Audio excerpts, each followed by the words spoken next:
अस्सलाम वालेकुम एवरीवन, कैसे हैं आप सब। उम्मीद करती हूँ बिल्कुल ठीक ठाक और खैरियत से होंगे।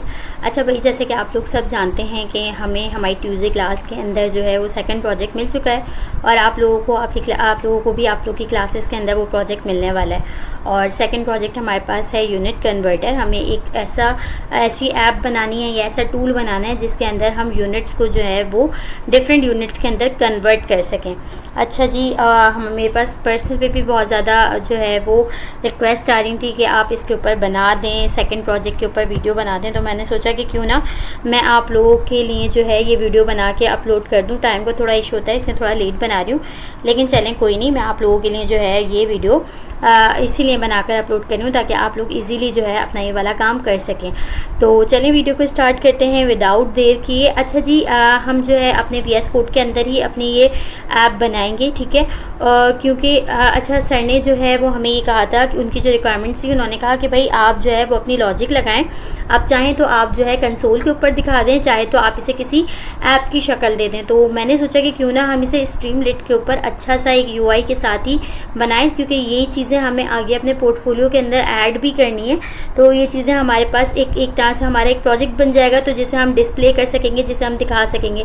तो इसलिए मैंने सोचा कि इसको हम जो है वो VS कोड पे अच्छी तरह से बनाएंगे, ठीक है। तो यहाँ पे मेरे पास एक पाइथन का एक फ़ोल्डर पहले से मौजूद है। मैं यहाँ पर जाती हूँ। यहाँ पे जाने के बाद मैं यहाँ पर एक और फोल्डर बना लेती हूँ जो हमारे जो मतलब ऐप का नाम होने वाला है। तो मेरी ऐप का नाम होने वाला है यूनिट कन्वर्टर। तो मैं यहाँ पे यूनिट कन्वर्टर के नाम से ही एक फ़ोल्डर बना लेती हूँ और इसको खोलने के बाद हम इसके अंदर आ जाते हैं अपने VS कोड में, ठीक है। मैं करती हूँ इसको ओपन विद कोड। तो मेरे पास यहाँ पे जो है वो मेरा VS कोड खुल चुका है। अच्छा, सबसे पहले हमें क्या करना पड़ेगा, हमें जैसे कि अगर आप लोग को याद हो कि हम टाइपिस्टिक के अंदर जब भी कोई प्रोजेक्ट बनाया करते थे तो हमें उसका एनवायरनमेंट सेटअप करना पड़ता था। इसी तरह जब हम पाइथन के अंदर कोई प्रोजेक्ट बनाते हैं तो हम इसकी कुछ लाइब्रेरीज़ को यूज़ करते हैं। हम यहाँ पर स्ट्रीमलिट जो पाइथन की एक लाइब्रेरी है और हमें एक बहुत बेहतरीन UI प्रोवाइड करती है, तो हम उसी को यूज़ करके अभी तक जो है वो ऐप्स बना रहे हैं। तो हम यहाँ पर हमें जिस तरह हम इंक्वायरर को वहाँ पे हर अपनी ऐप के अंदर इंस्टॉल करते थे, इसी तरह पाइथन के हर प्रोजेक्ट के अंदर आपको स्ट्रीमलिट पे अगर आप बना रहे हैं तो स्ट्रीमलिट को पहले इंस्टॉल करना पड़ेगा। तो आ जाते हैं अपने टर्मिनल पर। टर्मिनल पर आने के बाद सबसे पहले अपनी कमांड लिख लेते हैं जिससे हमारा स्ट्रीमलिट जो है वो हमारे प्रोजेक्ट के अंदर इंस्टॉल हो जाए। तो हम लिखते हैं यहाँ पे PIP। अच्छा, मुझे यहाँ लिखना था, ये क्या हो गया है मेरे पास, एक मिनट। ओके, मैं यहाँ टर्मिनल पर आती हूँ और टर्मिनल पे आने के बाद मैं यहाँ पे आके लिखती हूँ PIP इंस्टॉल और आगे मुझे अपने जो स्ट्रीमलिट का मेरी लाइब्रेरी है मैंने उसका नाम लिख दिया, ठीक है। तो मेरे पास क्या होगा कि मेरा ये स्ट्रीमलिट मेरे प्रोजेक्ट के अंदर इंस्टॉल हो जाएगा, ठीक है। इतना काम तो हो गया। टर्मिनल को बंद कर देते हैं। अब आते हैं और यहाँ पे अपनी एक फ़ाइल बना लेते हैं। मैं बना रही हूँ app.py के नाम से। आप किसी भी नाम से बना सकते हैं, ठीक है। फ़ाइल बनाने में कोई मसला नहीं है। अच्छा, जैसे हम इंक्वायरर को इंस्टॉल करवाते थे वैसे ही हमें यहाँ पर स्ट्रीमलिट को भी इम्पोर्ट करवाना पड़ेगा। इंस्टॉल करवाने के बाद हमें अपने स्ट्रीमलिट को यूज़ करने के लिए अपने प्रोजेक्ट के अंदर इम्पोर्ट करवाना पड़ेगा। तो हम लिखेंगे इम्पोर्ट स्ट्रीमलिट और आगे हम लिख देंगे एज ST, यानी कि हम यहाँ पे जो भी चीज़ स्ट्रीमलिट के अंदर लिखेंगे ना उसे हम ST से रिप्रेजेंट कर रहे होंगे, ST से लिख रहे होंगे, ठीक है। उसके बाद साथ के साथ मैं यहाँ पर जो है वो कमेंट्स भी ऐड करती हुई चलूँगी ताकि आप लोगों को पता चले कि कौन सी लाइन जो है वो क्या कर रही है और किस वजह से हम जो है इस कोड को लिख रहे हैं या इस कोड के लिखने का क्या मकसद है, ठीक है, क्या लाइन क्या कर रही है। तो इसलिए मैं यहाँ पे साथ के साथ आप लोगों के लिए, क्योंकि ये सिंटैक्स हमारे लिए नया है और हमें इसे समझने के लिए ऑब्वियस सी बात है अगर मैं कमेंट ऐड कर दूँगी तो आप लोगों को थोड़ा सा समझने में आसान हो जाएगा, ठीक है। तो मैं यहाँ पर सबसे पहले अपना जो है वो ऐप का टाइटल दे रही हूँ। तो मैं लिख देती हूँ भाई ऐप का टाइटल और इसको हम देंगे किस तरह से, हम लिखेंगे st.title और फिर इसको कॉल करके इसके अंदर लिख देंगे अपने ऐप का टाइटल। हमारे ऐप का टाइटल क्या है, यूनिट कन्वर्टर। तो मैं इसका नाम रख दूंगी यूनिट कन्वर्टर। अच्छा, इसके अंदर ना मैं कोई इमोजीज़ वगैरह ऐड नहीं करूँगी, मैं इसकी यूआई को बहुत ज़्यादा अच्छा बनाने की कोशिश नहीं करूँगी, ये आप लोग खुद से कीजिएगा। इसके अंदर इमोजीज़ ऐड कीजिएगा, इसको थोड़ा सा और मज़ीद इंटरेक्टिव बनाइएगा, यूज़र के लिए और ज़्यादा खूबसूरत बनाने की कोशिश कीजिएगा इमोजीज़, क्योंकि देखें मैं अगर इसके अंदर कुछ चीज़ें ऐड करूँगी ना मज़ीद तो वीडियो लेंथी होगी, फिर उसके बाद वो अपलोडिंग के अंदर भी टाइम लेती है, टाइम ज़्यादा जाता है, तो इसलिए मुझे शॉर्ट वीडियो बनानी है, तो इसलिए मैं बस जल्दी जल्दी कोड करूँगी। अच्छा, इसके अंदर आप इमोजीज़ को किस तरह से यूज़ कर सकते हैं मैं आपको बता देती हूँ कि आप विंडो की जो आपके पास आपके लैपटॉप की कीज़ के अंदर विंडो की होती है, विंडो की दबा के आप जब अपने डॉट की दबाएंगे ना तो आपके पास ये वाला टैब खुल जाएगा इमोजीज़ का, और आप यहाँ से इमोजीज़ को जो है वो ऐड कर सकते हैं। ठीक है, मैं आपको दिखा देती हूँ, ये मैंने आप लोगों को दिखा दिया। अब आप यहाँ से अपने इमोजीज़ जो है वो इसके अंदर सूटेबल इमोजीज़ जो आपको बनाने हो लगाने हो वो आप इसके अंदर यूज़ कर सकते हैं। ठीक है, तो सबसे पहले हमारे पास ऐप का टाइटल हो गया, हमने लिखा st.title और उसके अंदर हमने अपने ऐप का नाम दे दिया। उसके बाद हमें क्या करना है, यहाँ पे सबसे पहले हमें अब क्या करना है, यूनिट कन्वर्जन लिखते हैं कि भाई हमारे पास कौन कौन सी यूनिट होने वाली हैं जिसके अंदर हम कन्वर्जन करवाएंगे। तो उन यूनिट को हम जो है बता देते हैं कि हमारे पास कन्वर्जन टाइप्स कौन कौन सी होने वाली हैं। तो मैं लिख देती हूँ यहाँ पे कन्वर्जन अंडरस्कोर टाइप्स। अच्छा, जब हम टाइप स्ट्रिप को यूज़ करते थे तो क्योंकि आप लोगों को पता होगा कि हम वहाँ पे कौन सा केस यूज़ करते थे, हम वहाँ पे कैमल केस को फॉलो करते थे, लेकिन जब हम पाइथन में काम करते हैं तो हम यहाँ पे स्नैक केस को फॉलो करते हैं और स्नैक केस को लिखते हैं। ये एक अच्छी प्रैक्टिस है। ठीक है, तो मैंने लिखा है यहाँ पे कन्वर्जन टाइप्स। अब देखें हमारे पास जो है ना, हम यहाँ पे मुख्तलिफ चीज़ें ऐड कर सकते हैं, क्योंकि हमारे पास बहुत सारी यूनिट्स हो सकती हैं जिसके अंदर हम कन्वर्जन करवाना चाहें। हमारे पास लेंथ हो सकता है, हमारे पास वेट हो सकता है, हमारे पास टाइम हो सकता है, हमारे पास प्रेशर हो सकता है, हमारे पास जो है इसके अलावा अगर मैं चाहूँ तो इसके अंदर मैं वेट को भी ऐड कर सकती हूँ। ठीक है, तो बहुत सारी चीज़ें हैं जो मैं इसके अंदर ऐड कर सकती हूँ, लेकिन मैं यहाँ पे आपको सिर्फ 3 चीज़ें करवाने वाली हूँ, लेंथ, टेम्परेचर और वेट। आप लोग चाहें तो सेम यही लॉजिक लगेगी, आप लोग इसी लॉजिक को लगा के इसके अंदर और मज़ीद अगर आप इसके अंदर वो कहते हैं ना जितना गुड़ डालो उतना मीठा होता है, अगर आप इसको और मज़ीद अच्छा करना चाहें तो आप इसे कर सकते हैं। लेकिन मैं सिर्फ और सिर्फ आप लोग को समझाने के लिए इसके अंदर 3 चीज़ें जो है वो ऐड करने वाली हूँ। तो क्योंकि ये हमारे पास एरे में होंगी, ऑब्वियस सी बात है, हमारे पास मल्टीपल वैल्यूज़ आने वाली हैं, तो हम इसे एरे में लेंगे।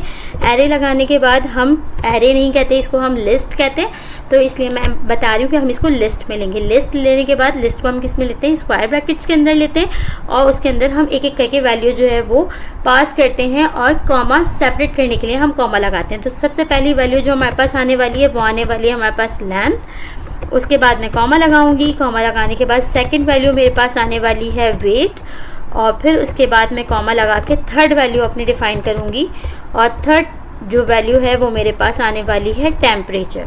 ठीक है, मैंने यहाँ पर बता दी कि भाई मेरे पास कन्वर्जन टाइप्स कौन कौन सी होने वाली हैं। मैं इन्हीं 3 के ऊपर अपनी जो है अपनी इस वीडियो को कंटिन्यू करने वाली हूँ। मेरी ऐप जो है वो इन 3 चीज़ों के ऊपर जो है वो कन्वर्जन करेगी। ठीक है, अब मैं यहाँ पर करती हूँ एक और कमेंट ऐड, और मैं यहाँ पर लिख देती हूँ कि भाई यूज़र से कन्वर्जन चूज़ करवाना। अब जाहिर सी बात है मेरा यूज़र आएगा तो वो आके इन तीनों में से किसी एक को चूज़ करेगा, तो उसके लिए मुझे क्या करना पड़ेगा, मैं लिखूँगी यहाँ पे कन्वर्जन अंडरस्कोर चॉइस, और इसको मैं इक्वल करूँगी st.select बॉक्स। अब जाहिर सी बात है कि मेरे पास ये एक तरह का सिलेक्ट बॉक्स होगा जिसके अंदर से यूज़र आके क्या करेगा, अपनी उस यूनिट को सिलेक्ट करेगा जिसके अंदर उसे कन्वर्जन करवाना है। ठीक है, तो मैं यहाँ पे लिखूँगी डबल कोट्स के अंदर चूज़ कन्वर्जन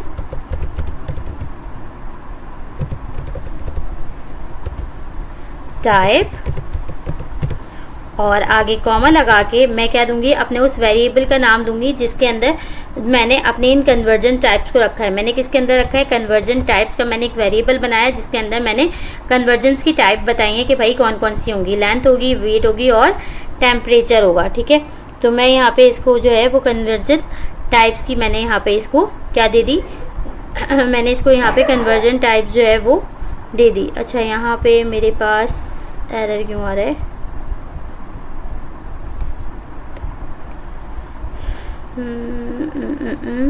कॉमा लगा दिया, चूज़ कन्वर्जन टाइप। अच्छा यहाँ पे मैंने कॉलन नहीं लगाया, मैं इसके बाद कॉलन लगा देती हूँ। कॉलन लगा के मैंने यहाँ पे कन्वर्जन टाइप्स रख दिया और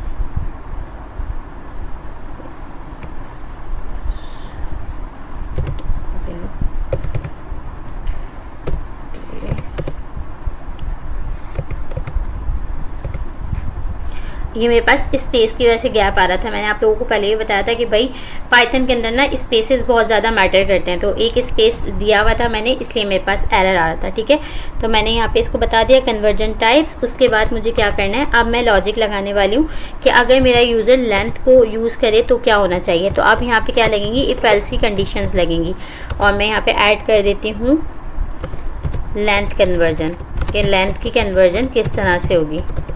ठीक है, लेंथ कन्वर्जन किस तरह से होगी। अब यहाँ पे मेरे पास इफ़ एल्स की स्टेटमेंट लगेंगी। मैं लिखूँगी इफ़ कन्वर्जन टाइप या सॉरी चॉइस इक्वल हो किसके, लेंथ के।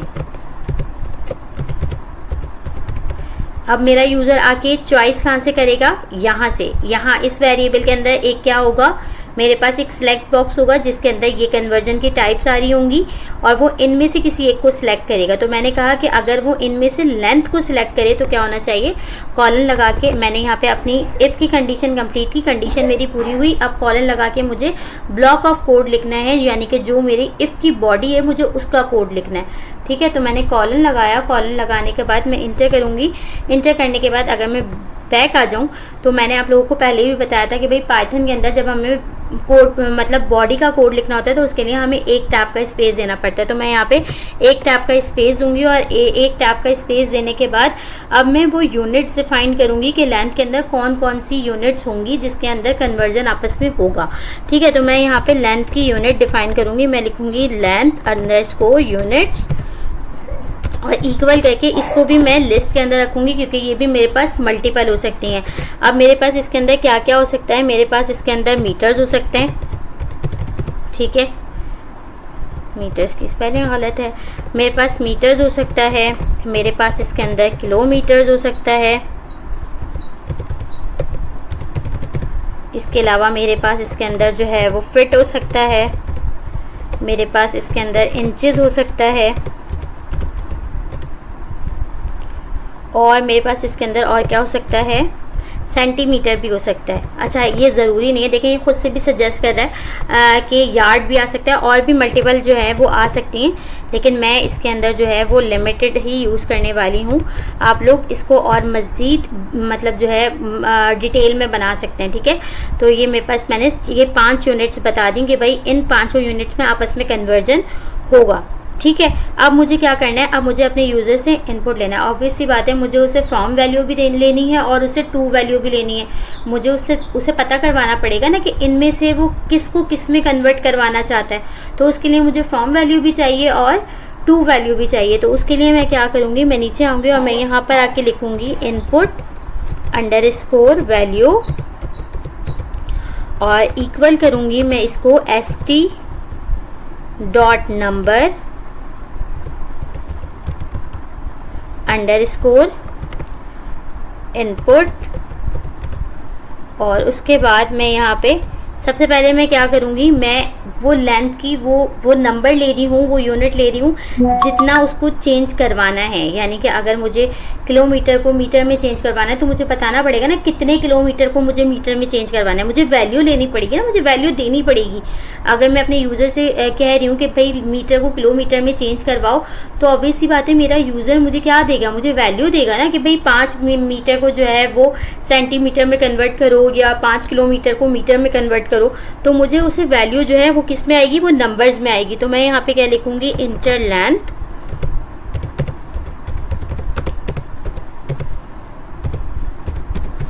Inter length value.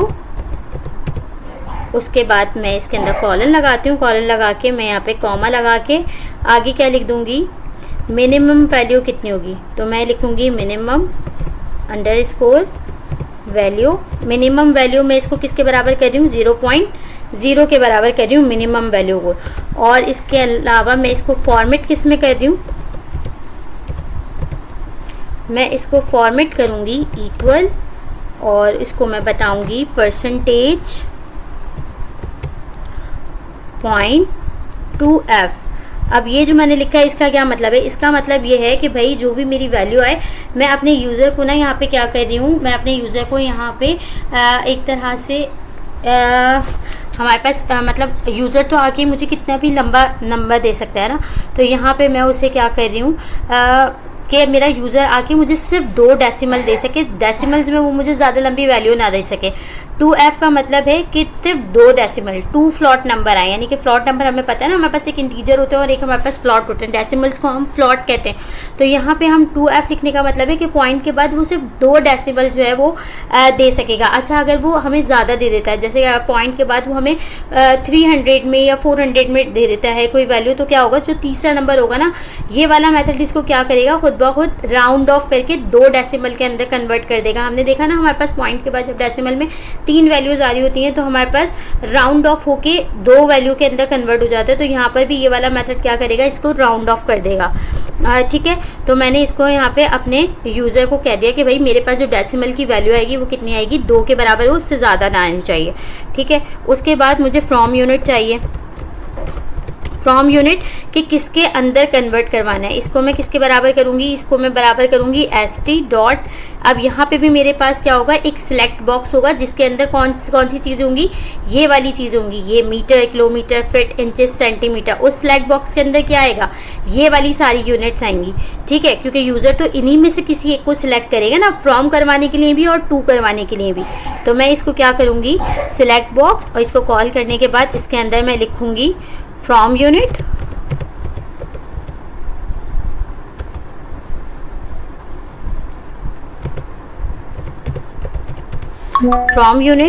कॉलन लगा के कॉमा लगाऊंगी, और यहाँ पे मैं क्या दे दूंगी, लेंथ अंडरस्कोर यूनिट दे दूंगी। ठीक है, अब ये लेंथ अंडरस्कोर यूनिट क्या है, जो मैंने ऊपर डिफाइन की है, मुझे बता रहा है, यहीं से देती हूँ। लेंथ अंडरस्कोर यूनिट मैंने कहाँ डिफाइन की है, यहाँ पे मैंने डिफाइन की हुई है ना। अब वो इसी में से तो आके सिलेक्ट करेगा, तो यहीं से मैं क्या करवा रही हूँ, उसको सिलेक्ट करवा रही हूँ। ठीक है, अच्छा यहाँ ये हो गया। अब इसके बाद मुझे क्या करना है, 2 यूनिट चाहिए, तो मैं क्या लिखूँगी, 2 अंडरस्कोर यूनिट इक्वल, और ये लाइन बिल्कुल सेम एज इट इज़ ऐसी रहेगी, st डॉट सिलेक्ट बॉक्स, क्योंकि वो इसमें से ही सिलेक्ट करेगा। बस सिर्फ फ़र्क क्या होगा कि वो फ्रॉम यूनिट था और ये कौन सा होगा, 2 यूनिट होगा। 2 यूनिट कॉलन कॉमा लगा के यहाँ पे भी क्या आ जाएगी, वही लेंथ यूनिट आएगी, क्योंकि मुझे इसी के अंदर से क्या करवाना है, इसको चेंज करवाना है। अब मैं क्या करूँगी, अब मुझे इसकी ना स्टैंडर्ड वैल्यू बतानी पड़ेगी। स्टैंडर्ड वैल्यू में किस तरह से बताऊँगी, इसकी स्टैंडर्ड वैल्यू मुझे कन्वर्जन के लिए इसकी स्टैंडर्ड वैल्यू तो बतानी पड़ेगी। तो मैं यहाँ पे लिखूँगी कन्वर्जन, किसकी बेस के ऊपर कन्वर्जन होगा, तो मुझे ये बताना पड़ेगा ना कि किन वैल्यूज, कन्वर्जन की लॉजिक क्या होगी, किन बेसिस के ऊपर होगा, क्या उसकी लॉजिक बनेगी। कन्वर्जन डिक्शनरी, ठीक है, आप चाहें तो इसे डिक्शनरी लिख दें, चाहें तो आप इसे लॉजिक लिख दें। ठीक है, कन्वर्जन लॉजिक भी कह सकते हैं कि भाई कन्वर्जन लॉजिक इस। अब अगर आप लोग इसको याद करें कि हमारे पास, हमने जब करेंसी कन्वर्टर बनाया था तो उसके अंदर हमने क्या किया था कि हमने करेंसी कन्वर्टर के अंदर जो स्टैंडर्ड वैल्यूज़ थी वो हमने स्टोर करवाई थी। इसी तरह हमें यहाँ पर इसकी जो स्टैंडर्ड वैल्यूज़ है ना वो स्टोर करवानी पड़ेंगी। मीटर की बतानी पड़ेगी, किलोमीटर की बतानी पड़ेगी, फिट की बतानी पड़ेगी, इंचेस की बतानी पड़ेगी, सेंटीमीटर की बतानी पड़ेगी। हम इसकी स्टैंडर्ड वैल्यू जो है वो यहाँ पर डिफाइन करेंगे। ठीक है, तो मैं यहाँ पे क्या लिखती हूँ, मैं लिखती हूँ लेंथ। मेरी बेटी को बहुत ख़तरनाक वाली खांसी हो रही है और मैं यहाँ पे वीडियो रिकॉर्ड कर रही हूँ। अच्छा जी, मैं यहाँ पे लिखूँगी लेंथ कन्वर्जन और इसको मैं इक्वल करूँगी। अब ये मेरे पास क्या होगा, एक अदद ऑब्जेक्ट होगा। ठीक है, इस ऑब्जेक्ट को हम क्या कहते हैं, डिक्शनरी कहते हैं ना। पाइथन के अंदर हम ऑब्जेक्ट को क्या कह रहे होते हैं, डिक्शनरी कह रहे होते हैं। अब इस डिक्शनरी के अंदर मैं क्या करूँगी, अपनी ये जो मेरी मीटर की, किलोमीटर की, फिट की, इंचेस की, सेंटीमीटर की जो स्टैंडर्ड वैल्यू है ना वो मैं यहाँ पे स्टोर करवाऊंगी। और ये इसको लिखने का तरीका हमारे पास क्या होता है पाइथन में, यहाँ पे तो जब हम टाइपस्क्रिप्ट के अंदर यूज़ करते थे तो हम की वैल्यू पेयर्स देते थे खाली, और अगर वैल्यू स्ट्रिंग में होती थी तो हम डबल कोट्स पे लिखते थे, अदरवाइज हम अगर नंबर होती थी तो हम डायरेक्ट लिखते थे। लेकिन पाइथन के अंदर थोड़ा सा चेंज होता है कि हमें कीज़ को भी किस में लिखना पड़ता है, डबल कोट्स के अंदर लिखना पड़ता है। तो सबसे पहली की मेरे पास क्या है, मीटर है, तो मैं मीटर की बता दूंगी कि भाई मीटर की वैल्यू मेरे पास क्या क्या होगी 1 मीटर के हिसाब से ना मैं इस सबको सेट करने वाली हूँ, ठीक है। अब मुझे पता है कि मुझे किलोमीटर की भी वैल्यू देनी पड़ेगी कि भाई किलोमीटर की वैल्यू क्या होगी मेरे पास। तो किलोमीटर की वैल्यू मुझे बता देती हूँ कि किलोमीटर की वैल्यू मेरे पास होगी 0. या चलें 1000 दे देती हूँ, कोई मसला नहीं है, 1000 होगी। उसके बाद मैं फ़िट की बता देती हूँ कि भाई फ़िट की मेरे पास कितनी होने वाली है। फ़िट की मैं बता देती हूँ 0.3048 होने वाली है। अच्छा, आप लोगों में से ना बहुत सारे मुझसे कहते हैं कि आप ही आपके पास ये खुद से किस तरह से लिखा हुआ आ रहा होता है। तो हमने जो है कुछ हमारे पास एक्सटेंशंस जो हैं वो इंस्टॉल हुई हुई होती हैं, जिसकी वजह से हमें थोड़ी सी ऑटो सजेशंस जो है ना वो मिल रही होती हैं, ठीक है। तो इसमें कोई बड़ी बात नहीं है, ये आप लोग भी कर सकते हैं। तो आप लोगों को भी जो है वो ऑटो सजेशंस मिल जाएंगे, इसमें कोई इतनी बड़ी वाली बात नहीं है, ठीक है। उसके बाद मैं सेंटीमीटर की भी लिख देती हूँ। आप लोगों की वजह से मैं इसको पूरा लिख रही हूँ, वरना अगर जब मैं अपना काम कर रही होती हूँ ना तो मैं डायरेक्ट जो ये बता रहा होता है, सजेस्ट कर रहा होता है, वो मैं डायरेक्ट करती चली जाती हूँ। कहीं जगह पे हमें करनी पड़ती है चेंजिंग, लेकिन इतना ज़्यादा नहीं होता। अच्छा, अब हमने क्या देखनी है, अब हमने कन्वर्जन की लॉजिक देखनी है। अच्छा, इसको ना हम कन्वर्जन लॉजिक के बजाय इसको अगर हम डिक्शनरी कर दें तो वही ज़्यादा बेहतर होगा, क्योंकि यहाँ पर हमने क्या करा है, कन्वर्जन की एक डिक्शनरी बनाई है। तो हम इसको कन्वर्जन डिक्शनरी कर देते हैं और नीचे आके यहाँ एक कमेंट ऐड करते हैं, यहाँ पे हम लगाएंगे अपने कन्वर्जन की लॉजिक, ठीक है। अब इसकी लॉजिक क्या होगी, इसकी लॉजिक के अंदर भी हमारे पास क्या लिखने वाला है, हमारे पास जो है वो इफ़ एल्स चलेगा। इफ़ एल्स किस तरह से चलेगा, इफ़ एल्स इस तरह से चलेगा कि भाई जब मेरा यूज़र आके टू यूनिट भी सिलेक्ट कर लेगा, फ्रॉम यूनिट भी सिलेक्ट कर लेगा, तो उसके बाद उसके पास यकीनन कन्वर्ट टाइप का कोई बटन होगा जिससे वो प्रेस करेगा और आगे की फंक्शनैलिटी जो है वो परफॉर्म होगी। तो इसके लिए मैं क्या कर सकती हूँ, मैं लिखूँगी इफ़ st.button कॉल करूँगी और इसके अंदर मैं वो लिखूँगी जो मुझे लिखना है, ठीक है। मैं लिख रही हूँ कन्वर्ट, क्योंकि ये कन्वर्ट ही हो रहे हैं आपस में। उसके बाद मैं यहाँ कॉलन लगाऊंगी, कॉलन लगा के इंटर करूँगी। इंटर करने के बाद इसने मुझे खुद एक्यूरेट जगह पर लेकर आया। अगर मैं आप लोग करें तो हो सकता है आप लोग यहाँ पर आएँ, तो आप लोगों ने याद रखना है कि पहले आप लोगों ने एक टैब दबाना है, उसके बाद आपने आगे का काम करना है, ठीक है। तो अब मैं क्या करूँगी, रिज़ल्ट इक्वल है, अब कौन सी वैल्यू कन्वर्ट होगी, जो हमारी इनपुट वैल्यू यानी कि जो हमारा यूज़र वैल्यू देगा वही कन्वर्ट होगी ना। वो किससे मल्टीप्लाई हो जाएगी, वो मल्टीप्लाई होगी किससे, हमारी लेंथ कन्वर्जन के अंदर जो फ्रॉम यूनिट है। देखिए, हमारी लेंथ कन्वर्जन के अंदर जो फ्रॉम यूनिट है ना वो डिवाइड होगी हमारे लेंथ कन्वर्जन की 2 यूनिट से। पहले ये आपस में दोनों डिवाइड होंगे, उसके बाद क्या होगा, मल्टीप्लाई होंगे हमारी जो यूज़र हमें इनपुट देगा उससे। ही हमारे पास फॉर्मूलाज होते हैं यूनिट्स को कन्वर्ट करने के लिए, ठीक है। तो हम यहाँ पे क्या लिखेंगे, लेंथ यूनिट्स, उसके बाद हम इसको लिस्ट के अंदर बताएंगे। आपको अगर याद हो तो हम इंडेक्सिंग करते थे, तो यहाँ पे भी हम वही कर रहे हैं कि हम बता रहे हैं इसको कि फ्रॉम यूनिट में जो हो, ठीक है, फ्रॉम यूनिट। उसके बाद मैं इसको बोलूँगी डिवाइडेड बाय लेंथ यूनिट, और एरे के अंदर मैं बताऊँगी 2 यूनिट से, ठीक है। फ्रॉम यूनिट डिवाइडेड हो जाएगी किससे, 2 यूनिट से, और जो वैल्यू आएगी वो मल्टीप्लाई हो जाएगी अपनी जो मेरे यूज़र ने वैल्यू दी होगी उससे, ठीक है। तो ये किसके अंदर स्टोर हो जाएगा, ये चीज़ स्टोर हो जाएगी रिज़ल्ट के अंदर, ये चीज़ जो है वो स्टोर हो जाएगी। अच्छा, उसके बाद मुझे क्या करना है, उसके बाद मैं अपने यूज़र को एक मैसेज दिखाना चाहूँ तो मैं लिख सकती हूँ st.success, डबल सी होता है, st.success, और आगे मैं कॉल करके एफ स्ट्रिंग के अंदर एक मैसेज जो है वो उसे दे दूंगी कि भाई जो मेरे यूज़र ने मुझे वैल्यू दी थी, यानी कि इनपुट वैल्यू जो मेरे यूज़र ने मुझे वैल्यू दी थी फ्रॉम यूनिट में से, आगे मैं लिखूंगी फ्रॉम यूनिट, वो क्या है, इज़ इक्वल टू किसके बराबर है, रिज़ल्ट के, क्योंकि रिज़ल्ट के अंदर ही हमारे पास उसका आउटपुट स्टोर हुआ है रिज़ल्ट। और आगे यूनिट कौन सी आएगी, जिस यूनिट के अंदर उसने क्या करवाया था, कन्वर्ट करवाया था 2 यूनिट, ठीक है।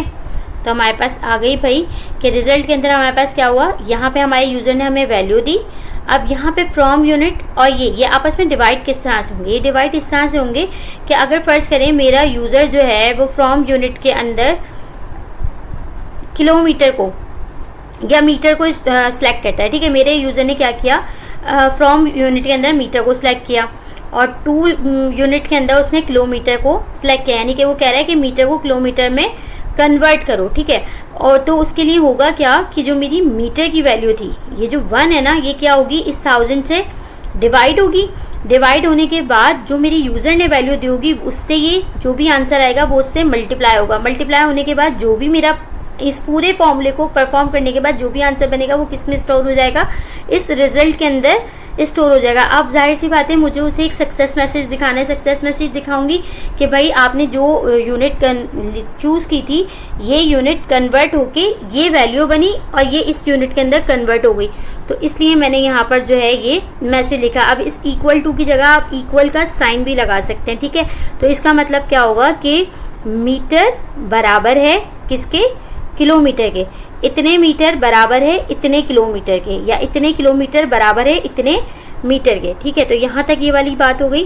अब हमारे पास क्या है, अब हमने वेट के लिए बनाना है। जाहिर सी बात है कि हमारा ये जो है इसका काम तो हमारा लेंथ वाला काम ख़त्म हो गया, कन्वर्ट हो गया, हमारा लेंथ वाला काम हो गया ख़त्म, ठीक है। अब मुझे क्या करना है, अब मुझे वेट की कन्वर्जन बनानी है। तो मैं यहाँ पे लिख देती हूँ वेट कन्वर्जन। सेम काम बिल्कुल इसी तरह से होने वाला है, इसके अंदर कुछ भी अलग नहीं है। बस सिर्फ ऊपर मैंने एल्स की वो लगाई थी, ऊपर मैंने जो है इफ़ की कंडीशन लगाई थी। यहाँ पे अब मैं इफ, यानी इफ़ एल्स जो होता था हमारे पास, अगर आपको याद हो टाइपस्क्रिप्ट के अंदर हमारे पास इफ़ होता था, फिर उसके बाद इफ एल्स होता था, फिर उसके बाद जो है एल्स होता था। तो यहाँ पे हमारे पास इफ एल्स नहीं होता है, यहाँ पे हमारे पास इलिफ होता है। तो मैं यहाँ पे इलिफ लगाऊंगी और इलिफ लगा के मैं बोलूँगी कन्वर्जन चॉइस। अगर मेरा यूज़र जो है वो किसको सिलेक्ट करे, वेट को सिलेक्ट करे। अच्छा, मैंने आप लोगों को पहले भी बताया कि जिस तरह से टाइपस्क्रिप्ट के अंदर हमारे पास ये केस सेंसिटिव होता था ना, पाइथन के अंदर भी ये केस सेंसिटिव होता है। जो चीज़ आपने यहाँ इस लिस्ट के अंदर डिफ़ाइन की है, जिस तरह से डिफ़ाइन की है आपने जब आप इसको करवाएंगे ना, कंपैरिजन करवाएंगे, तो आप एज इट इज़ लिखेंगे। अगर आपने यहाँ कैपिटल एल से लिखा है तो आप यहाँ पर भी कैपिटल एल से लिखेंगे।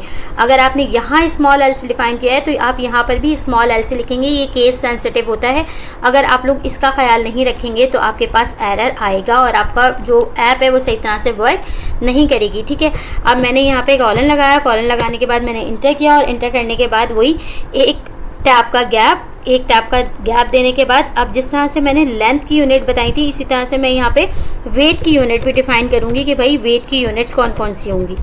तो मैं यहाँ पे बता देती हूँ, वेट यूनिट्स इक्वल हैं और यहाँ पे भी इनको भी मैं एक लिस्ट के अंदर ही क्या करूँगी, डिफाइन करूँगी कौन कौन सी होती हैं। भाई किलोग्राम होता है, उसके अलावा और क्या होती हैं, ग्राम्स होते हैं, उसके बाद हमारे पास पॉन्ड्स होते हैं, पाउंड्स होते हैं, और पाउंड्स के बाद हमारे पास एक और होती है ऑन्स भी होते हैं ना। तो ये भी मैंने बता दिया, ठीक है। मैंने बता दिया कि भाई हमारे पास कौन कौन सी यूनिट होने वाली हैं। किलोग्राम होगा, ग्राम होगा, पाउंड्स होंगे और ऑन्स होंगे। ऑन्स की स्पेलिंग मैंने आई थिंक गलत कर दी है, सी भी लगना था यहाँ से, ठीक है। अच्छा, उसके बाद यहाँ पे मुझे क्या करना है, जिस तरह से मैंने ये वाला काम किया उसी तरह से मुझे सेम बिल्कुल इसी तरह से जैसे मैंने ये काम किया है ना, सेम यही वाला काम मुझे वहाँ पर भी करना है। तो मैं इसी को कॉपी करती हूँ, कॉपी करके नीचे आती हूँ, यहाँ पर आके मैं करती हूँ पेस्ट। पेस्ट करने के बाद यहाँ पे बस मुझे लेंथ यूनिट हटा के क्या लिखना है, वेट यूनिट लिखूँगी मैं, ठीक है। और यहाँ पर भी मेरे पास क्या हो जाएगा, वेट यूनिट्स हो जाएगा, ठीक हो गया। ये वाला काम सेम रहेगा, ये वाला काम भी बिल्कुल सेम रहेगा, बस यहाँ पे मैं लेंथ को हटा के यहाँ पे भी क्या कर दूँगी, वेट कर दूँगी, ठीक है। और इसके अंदर भी मैंने इसको क्या कर दिया, अपने यूज़र को रिस्ट्रिक्ट कर दिया कि वो 2 डेसिमल्स दे सके, इससे ज़्यादा ना दे सके। यहाँ पे मेरे पास एक स्पेस ज़्यादा आ रहा है इसलिए मेरे पास एरर आ रहा है, ठीक है। अब एलिफ के अंदर मैंने जो है ये डिफ़ाइन कर दिया ये सारी चीज़ें हो गई। अब मुझे क्या करनी है, यहाँ पे कन्वर्जन की डिक्शनरी बनानी होगी, बिल्कुल वैसी जैसे मैंने ऊपर बनाई थी। तो मुझे यहाँ पर भी कन्वर्जन की डिक्शनरी बनानी होगी, क्योंकि मैं वहाँ पे वैल्यू डिफ़ाइन करूँगी ना कि भाई क्या चीज़ किसके बराबर होगी। ठीक है, कन्वर्जन की डिक्शनरीज बनाऊँगी, वेट, और उसके बाद अंडरस्कोर कन्वर्जन लिख देती हूँ। कन्वर्जन इक्वल है, डिक्शनरी बनाऊंगी और यहाँ पे अपनी जो मेरी वैल्यूज़ हैं वो मैं बता दूंगी। सबसे पहली थी मेरे पास किलोग्राम्स, किलोग्राम्स को मैंने कहा कि 1 है। उसके बाद मैंने बता दिया कि भाई ग्राम्स कितने होते हैं किलोग्राम्स में, मैंने बता दिया ग्राम जो हैं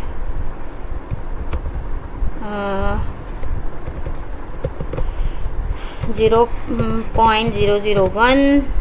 उसके बाद हम यहाँ पे जो है वो पाउंड्स का भी बता देंगे कि पाउंड्स कितने हैं। तो जो स्टैंडर्ड वैल्यू मुझे दे रहा है ना, मैं वही लिख रही हूँ। ठीक है, 3592, क्योंकि ऑब्वियस सी बात है ये मुझे याद तो है नहीं, तो ये मुझे दे रहा है तो मैं वही वाली लिख रही हूँ। ऑब्वियस सी बात है, गलत तो देगा नहीं। तो यहाँ पे मैंने बता दिया भाई आउंस, और इसकी स्टैंडर्ड वैल्यू भी मैं वही लिख रही हूँ जो ये मुझे सजेस्ट कर रहा है। ठीक है, 3495। ठीक हो गया, यहाँ तक हो गया ये वाला काम। फिर उसके बाद मुझे क्या करना है,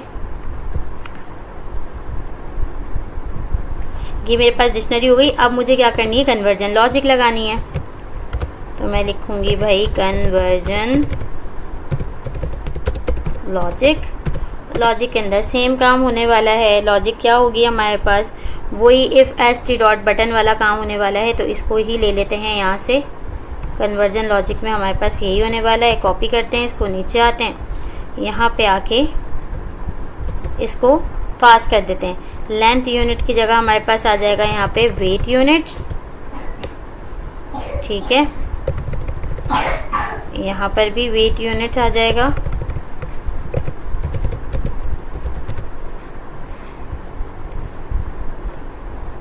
अल्हम्दुलिल्लाह। अच्छा, यहाँ पे हमारे पास वेट यूनिट्स आ गया। उसके बाद हमने क्या किया, ये यहाँ पर भी हमारे पास सेम ही काम होगा कि इनपुट की जो वैल्यू आएगी वो क्या होगी, पहले ये दोनों आपस में डिवाइड होंगे और उसके बाद, अच्छा इसके लिए अच्छी प्रैक्टिस ये होती है कि हम इसको क्या कर दें, राउंड ब्रैकेट के अंदर रख दें। यानी कि जो काम हमें पहले करवाना है ना उसको हम राउंड ब्रैकेट के अंदर रख दें। ऊपर भी हम ये काम कर लेते हैं कि भाई जो काम हमें पहले करवाना है वो हम राउंड ब्रैकेट के अंदर रख दें। हम चाह रहे हैं कि पहले ये आपस में डिवाइड हो और फिर जो वैल्यू आए हमारे पास वो इससे मल्टीप्लाई हो। ठीक है, तो हमने इसको क्या कर दिया, राउंड ब्रैकेट के अंदर रख दिया। क्योंकि हमें अगर वुड मैथ्स का मेथड याद हो तो वुड मैथ्स का मेथड के अंदर सबसे पहले क्या चीज़ सॉल्व होती है, सबसे पहले ब्रैकेट सॉल्व होती है और उसके बाद ये अच्छी प्रैक्टिस है। ठीक है, इसको हम अच्छी प्रैक्टिस कहते हैं कि जो काम आपको पहले करवाना है आप उसको ब्रैकेट के अंदर रख दें, ताकि हमारे प्रोग्राम को पता चल जाए कि भाई ये मुझे पहले परफॉर्म करना है, उसके बाद दूसरा फंक्शन परफॉर्म करना है। ठीक है, तो ये वाला काम भी हो गया हमारे पास, हमने इसका भी काम कर दिया। और यहाँ पे भी हमने इसको रिस्ट्रिक्ट, अच्छा यहाँ पे हमारे पास क्या है, इनपुट वैल्यू को हमने ये वाला काम कर दिया। अब यहाँ पे ना एसटी सक्सेस के अंदर हम input value from unit result जो हमारे पास आ रहा है ना, इसको हम क्या कर देते हैं, यहाँ पे भी हम इसको रिस्ट्रिक्ट कर देते हैं कि बहुत ज़्यादा लंबा आंसर ना आए हमारे पास। इसको भी ना हम .2f दे देते हैं, यहाँ पे कॉलन लगा के हम इसको भी .2f दे देते हैं। ठीक है, तो हमने ये वाला काम भी कर लिया। अब ये वाले काम के बाद अब हमारे पास कौन सा कन्वर्जन बचा है, अब हमारे पास बचा है हमारा टेम्परेचर वाला। अच्छा, टेम्परेचर की ना लॉजिक थोड़ी सी डिफरेंट है, क्योंकि टेम्परेचर में ना हर यूनिट को दूसरी यूनिट में चेंज करने का एक मखसूस फार्मूला है, उस फार्मूले के तहत ही हमने काम करना है। तो वापस पीछे आते हैं और यहाँ पर हम लिखते हैं टेम्परेचर कन्वर्जन।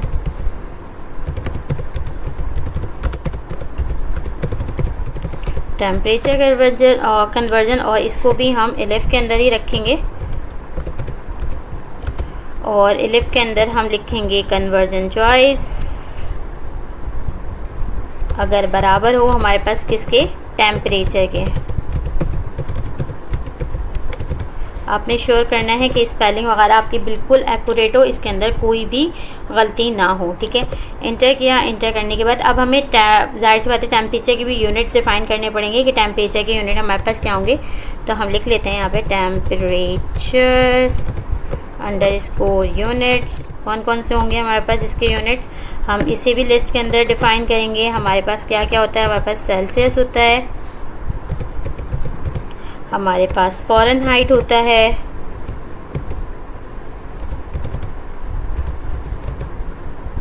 हमारे पास फ़ारेनहाइट होता है और हमारे पास एक और होती है केल्विन। यही 3 यूनिट हमारे पास जो है वो टेम्परेचर की होती हैं, जिसके अंदर हम अपना टेम्परेचर जो है वो क्या करते हैं, अपना टेम्परेचर हम देखते हैं कि हमारा टेम्परेचर जो है वो कितना हो रहा है। हमारे पास यही 3 यूनिट्स हैं। अब यहाँ पे भी हमारे पास सेम काम होने वाला है, यही वाला इनपुट वाला जो है ना, यही सेम काम होने वाला है। तो इसी को यहाँ से कर लेते हैं कॉपी, नीचे आते हैं और यहाँ पे आके इसको कर देते हैं हम पेस्ट। ठीक है, यहाँ पे वेट को हटा के हम कर देंगे टेम्परेचर।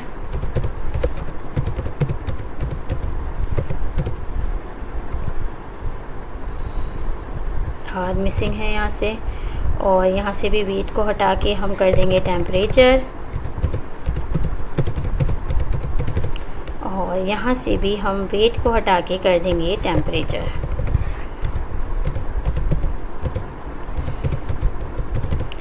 ठीक है, टेम्परेचर का टी कैपिटल कर देते हैं। ठीक हो गया। उसके बाद हमने क्या करना है, ये वाला काम हमने कर दिया। अब उसके बाद हमारे पास यूनिट मतलब यूज़र से हमारा इनपुट तो हमें मिल गया। यूज़र जो है वो हमें यही इनपुट देगा। ठीक है, इसी के अंदर से सिलेक्ट करेगा टेम्परेचर की यूनिट जो हमने यहाँ पे बताई है, इसी के अंदर से वो सिलेक्ट करेगा फ्रॉम को भी और टू को भी।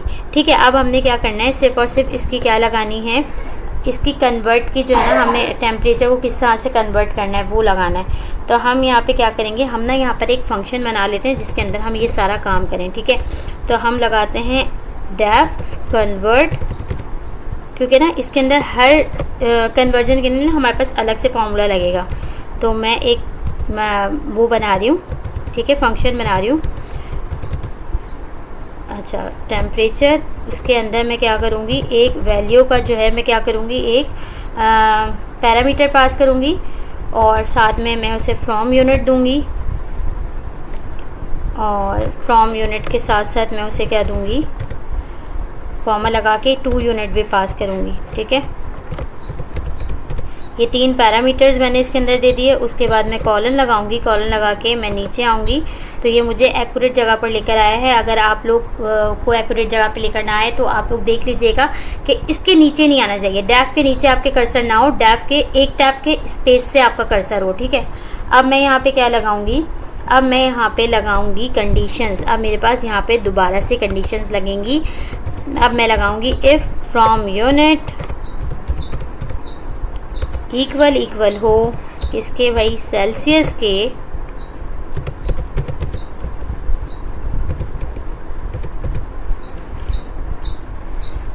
तो क्या करना भाई, सेल्सियस के बराबर हो तो क्या करना। अब ये देखिए मैंने इंटर किया तो ये मुझे खुद एक्यूरेट जगह पर लेकर आया है। ठीक है, अब ये इफ़ के भी एक टैब के बाद यहाँ पे मुझे दिखा रहा है। सही है, अब मैं अगेन यहाँ पे एक और इफ़ लगा रही हूँ, इसको हम कहते हैं नेस्टेड इफ एल्स। ठीक है, तो मैं यहाँ पे नेस्टेड इफ़ का जो है वो यूज़ कर रही हूँ। इफ़ 2 यूनिट इक्वल हो, अब यहाँ पे कंडीशंस मेरे पास मुख्तलिफ हो सकती हैं। हो सकता है कि 2 यूनिट में वो सेल्सियस को जो है वो सिलेक्ट करे और उसे सेल्सियस को फ्रॉम करवाना चाह रहा हो। ठीक है, हो सकता है कि वो फ्रॉम के अंदर सेल्सियस को यूज़ करे और उससे 2 करवाना चाह रहा हो। तो मुझे यहाँ पे ना हर चीज़ डिफ़ाइन करनी पड़ेगी। मैंने कहा कि अगर 2 यूनिट जो है वो सेल्सियस के बराबर हो तो क्या करना। अब इसके लिए हर एक के लिए क्या होगा, अलग फॉर्मूला लगेगा हमारे पास। तो मैं क्या करूँगी, रिटर्न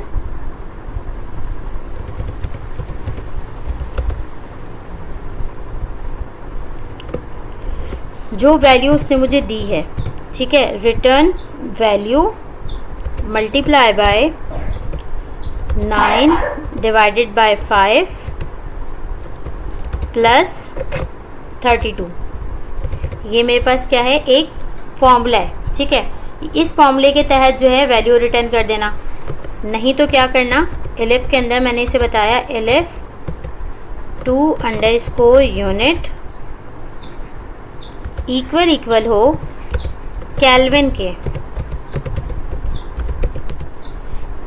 के हो तो क्या करना भाई, तो मैं इसको बताऊंगी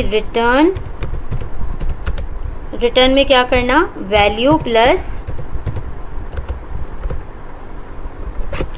273.15। अगर आप लोग को थोड़ा बहुत याद हो, केमिस्ट्री फिजिक्स का कुछ थोड़ा बहुत आप लोगों के अगर जहन में हो, तो ये हमारे पास ना स्टैंडर्ड वैल्यूज़ होती हैं। केल्विन की स्टैंडर्ड वैल्यू हो गई, ठीक है। तो ये हमारे पास जो है स्टैंडर्ड फार्मूलाज होते हैं, ठीक है। ये मैंने बता दिया।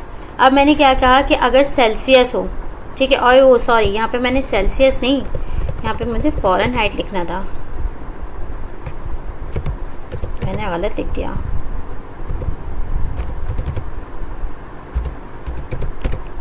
मैंने कहा कि अगर सेल्सियस वो ले, ठीक है, तो अब सेल्सियस किस में कन्वर्ट हो सकता है? फ़ारेनहाइट और केल्विन में कन्वर्ट हो सकता है ना। तो मैंने कहा कि भाई अगर यूज़र जो है वो सेल्सियस को फ्रॉम यूनिट के अंदर वो सेल्सियस को सिलेक्ट करे और 2 यूनिट जो है वो फ़ारेनहाइट हो तो ये कर देना, और 2 यूनिट अगर केल्विन हो तो ये कर देना, ठीक है। ये एक हो गया। अब यहाँ पे आके इसके बाद मैं इंटर दबा के एक स्टेप पीछे आऊँगी और यहाँ पे लिखूँगी एलिफ। अब मैं बोलूँगी कि फ्रॉम यूनिट क्या हो, फ्रॉम यूनिट अगर बराबर हो फ़ारेनहाइट के,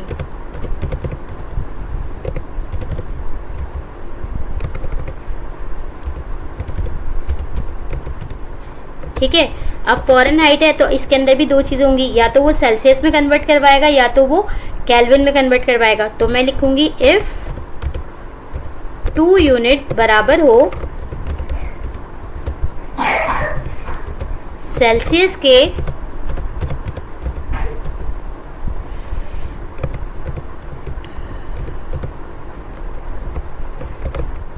तो क्या करना,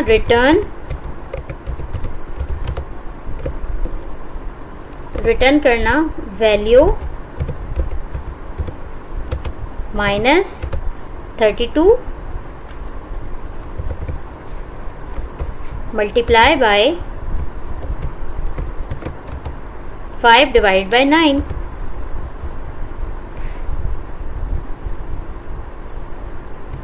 ठीक है। एलिफ के अंदर मैं बोलूँगी कि अगर फ़ारेनहाइट जो है वो किस में कन्वर्ट हो रहा हो, केल्विन में कन्वर्ट हो रहा हो, तो क्या करना, फ़ारेनहाइट केल्विन में कन्वर्ट हो रहा हो तो क्या करना, रिटर्न वैल्यू -32, जो भी वो वैल्यू दे उसमें से 32 को माइनस करना और उसके बाद इसको मल्टीप्लाई करवाना 5 डिवाइडेड बाय 9 प्लस, और केल्विन की जो स्टैंडर्ड वैल्यू है 273.15। ठीक है। अब मैंने केल्विन का भी इसको बता दिया। अब मेरे पास लास्ट यूनिट रह गई है, कौन सी, एक स्टेप पीछे आऊँगी, एलिफ फ्रॉम यूनिट अगर कौन सी हो, फ्रॉम यूनिट अगर केल्विन हो। अब केल्विन अगर हुई फ्रॉम यूनिट तो वो किस में कन्वर्ट होगी, तो वो या तो फ़ारेनहाइट में कन्वर्ट होगी या तो सेल्सियस में कन्वर्ट होगी। अब मैं यहाँ पे अगेन कंडीशन लगाऊंगी, इफ़ 2 यूनिट इक्वल हो सेल्सियस के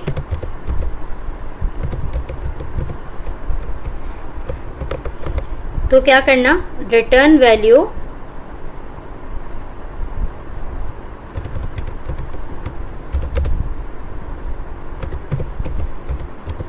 -273.15, जो वैल्यू आए उसमें से 273.15 को माइनस कर देना। एलिफ के अंदर मैं बोलूँगी कि अगर 2 यूनिट फ़ारेनहाइट हो तो क्या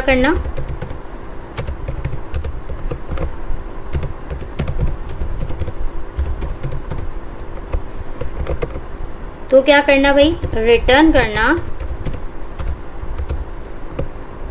value -273.15 multiply by 9 divided by 5 plus 32। ठीक है। और यहाँ पे मैंने लास्ट में, यहाँ पे मैं रिटर्न करवा रही हूँ क्या चीज़, लास्ट में मैं रिटर्न करवा रही हूँ वैल्यू ठीक है। उसके बाद क्या होगा, रिटर्न वैल्यू होगी। अब ये सेम यूनिट केस के अंदर ही मुझे वैल्यू जो है वो रिटर्न करेगी, ठीक है।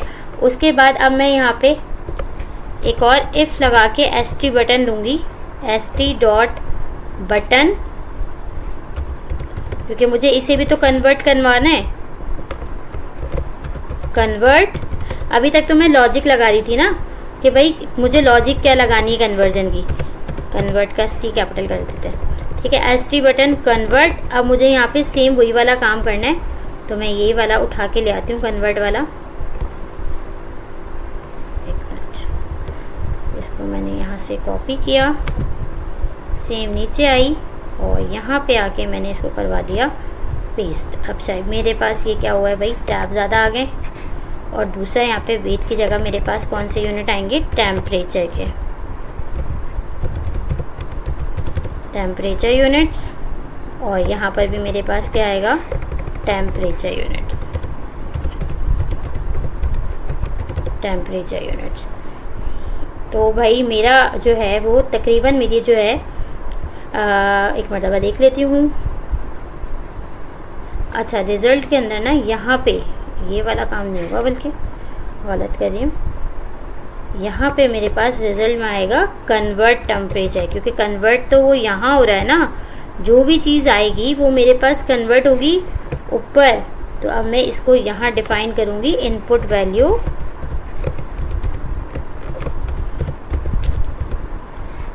Comma from value,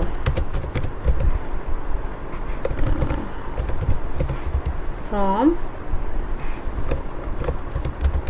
unit comma two unit. ठीक हो गया, ये हो गया। और यहाँ पे मैंने बता दिया आप स्ट्रीम के अंदर कि input value from unit is equal to f string dot to f, यानी कि to float number to unit, ठीक है। अब यहाँ पे ये मैंने क्या किया है भाई, कन्वर्ट तो मैं यहाँ करवा रही हूँ ना, जो भी कुछ होगा वो इफ एल्स की कंडीशन की बुनियाद पर होगा। जो भी कुछ होगा वो कहाँ कन्वर्ट होगा, यहाँ पे सेव होगा ना, इस कन्वर्ट टेम्परेचर के अंदर। तो इस कन्वर्ट टेम्परेचर को मुझे क्या करना पड़ेगा, कॉल करना पड़ेगा। जब मैं इस कन्वर्ट टेम्परेचर को कॉल करूँगी तो मुझे यहाँ पे पैरामीटर्स देने पड़ेंगे। पैरामीटर्स में क्या क्या देने वाली हूँ मैं, फ्रॉम यूनिट देने वाली हूँ, टू यूनिट देने वाली हूँ। और वैल्यू कहाँ से आएगी, वैल्यू हमारे पास यहाँ से आएगी। यहाँ पे हम वैल्यू ही तो दे रहे हैं, तीन पैरामीटर यहाँ पे मैंने पास किया ना, वैल्यू, फ्रॉम यूनिट और टू यूनिट। तो फ्रॉम यूनिट और टू यूनिट तो मैंने इसको यहाँ से सेम दे दिया। और वैल्यू हमारे पास कहाँ से आ रही है, इन इनपुट से हमारे पास वैल्यूज़ आने वाली है, जहाँ से हम अपने यूज़र से, जो हमारा यूज़र हमें इनपुट देगा, उस इनपुट के मिलने के बाद जो ये काम हमारे पास होगा, ये वाली वैल्यू हम यहाँ पे रिटर्न करवा रहे हैं ऑलरेडी। ये हमारे पास ऑलरेडी रिटर्न हो रही है, तो वैल्यू हमें यहाँ से मिल रही है और फ्रॉम यूनिट और टू यूनिट हमें यहाँ से मिल रही है। अब इसको एक मरतबा चला कर देखते हैं कि हमारी ऐप जो है वो सही तरीके से काम कर रही है या नहीं कर रही। टर्मिनल पर आते हैं। टर्मिनल पे आने के बाद सबसे पहले लिखते हैं स्ट्रीमलेट रन ऐप डॉट पाई, इंटर करते हैं। तो ये हमारे पास आ गई है भाई, ये हमारे पास यूनिट कन्वर्टर बनकर आ गया है। अब मैं यहाँ पे देखती हूँ, मेरे पास लेंथ, वेट और टेम्परेचर आ रहा है। मैं सबसे पहले लेंथ ही ले लेती हूँ, उसके बाद ये मुझे क्या कह रहा है कि भाई वैल्यू दो, ठीक है। तो मैं इसको वैल्यू दे देती हूँ। मैं इसको लेट सपोज दे देती हूँ 30 दे देती हूँ, ठीक है। अब मैं इसको फ्रॉम यूनिट बताती हूँ कि भाई मीटर को कर दो सेंटीमीटर में। अब मैं कन्वर्ट करवाती हूँ इसको। तो ये मेरे पास क्या आया है भाई, यहाँ पे मेरे पास एरर आया है एक अदद। देख लेते हैं कि क्यों आ रहा है, integer of slices not string. अच्छा, यहाँ पे देख लेते हैं क्या हो रहा है। कहाँ है हमारे पास हमारा कोड, चेक कर लेते हैं एक मरतबा कि हमारे पास क्यों एरर आ रहा है यहाँ पे। कहाँ है, from unit, length unit, to unit, length unit, from unit को हमने जो है वो कैसे डिफ़ाइन किया है। ओके, फ्रॉम यूनिट के अंदर हमारे पास क्या आ गया, लाइन नंबर देखते हैं कि हमारे पास सबसे पहले लाइन नंबर कौन सी आ रही है जिसके अंदर हमारे पास एरर आ रहा है। अगर इसके अंदर दिखाया हुआ हो, लाइन नंबर 30 के अंदर कह रहे हैं भाई कि लाइन नंबर 30 में आपके पास एरर आ रहा है, लाइन नंबर 30। और यहाँ पे हम लेंथ कन्वर्जन 2 यूनिट लेंथ। ओ भाई लेंथ कन्वर्जन आएगा, लेंथ कन्वर्जन आएगा। अच्छा भाई यहाँ पे हमारे पास ये वाला मसला है कि हम इसे लेंथ कन्वर्जन देने के बजाय लेंथ यूनिट दे रहे हैं। यहाँ पे भी हमारे पास लेंथ कन्वर्जन आएगा, यहाँ पर भी हमारे पास लेंथ कन्वर्जन आएगा। सेम इसी तरह यहाँ पे भी हमारे पास वेट कन्वर्जन आएगा और यहाँ पर भी हम वेट कन्वर्जन देंगे। ठीक है, वेट कन्वर्जन आएगा दोनों तरफ हमारे पास। और यहाँ पे हमारे पास सेम हो गया। अब अगर हम यहाँ पर आएँ तो ये तो हमारे पास है नहीं। अब चेक करके देखते हैं कि क्या हमारा एरर गया।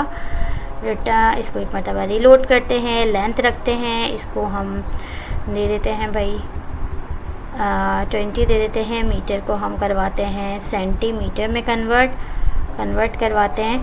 तो भाई ये हमारे पास जो है वो आ गया कि भाई इतने मीटर इक्वल टू हैं इतने सेंटीमीटर्स के। अच्छा एक चीज़ हमारे पास गैप नहीं आ रहा, तो भाई ये गैप दे देते हैं हम इसके अंदर। कहाँ है हमारे पास रिज़ल्ट,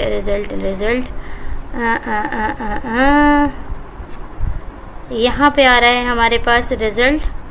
और हम रिज़ल्ट के ऊपर भी क्या लगा देते हैं, डॉट कॉलन डॉट 2F लगा देते हैं। ठीक है, और यहाँ पे हम क्या करते हैं भाई, यहाँ पे हमारे पास कॉमा लगाते हैं, यहाँ पे भी हम कॉमा लगाते हैं ताकि इनमें थोड़ा सा गैप आ जाए। उसके बाद यहाँ पे भी हम आते हैं, यहाँ कॉमा लगाते हैं। और या इनमें हम कॉमा ना भी लगा, बल्कि कॉमा नहीं लगाते, हम इनमें स्पेसेस देते हैं। हम तो एफ स्ट्रिंग को यूज़ कर रहे हैं ना, तो हमें यहाँ कॉमा लगाने की ज़रूरत नहीं है, बल्कि हमें यहाँ स्पेस देने की ज़रूरत है। हम इसे स्पेस देंगे। ठीक है, हम इसे स्पेस देंगे और ये हमारे पास जो है वो